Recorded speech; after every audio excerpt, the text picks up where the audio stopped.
of Philippines! So, magbukbang ta karon og dessert. Kaya wala kang tilingaw and it's so init tayo. Ang panahon nun yung makalit ng ulan. So, I have with you a chocolate moist dessert. And then, I have also the matcha! Oh my gosh. Kabalo mo asan ako niya siya napalit, no? Actually, wala ko siya ipalit. Sponsored this sa Regine Bakes sa Butuan City. So, narayhang Facebook page, guys. Is mo wanna, of course, buy and be updated sa iyang mga desserts na ginaluto. Ang lami kayo sa mga tanan.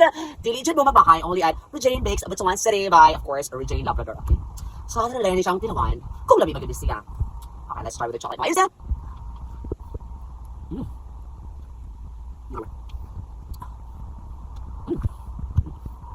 Perfect kayo.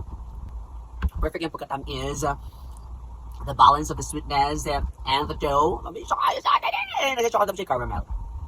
So, let's try this matcha. Matcha cake. Hindi kasi sa akin.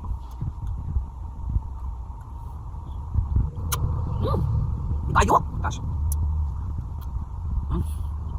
Perfect. I love both. Lamig kayo siya.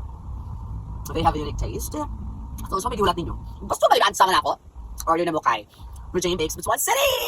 Mami siya kayo sa tanggalan. Mas lamig pa sa iyong relasyon. Mas lamig pa siya sa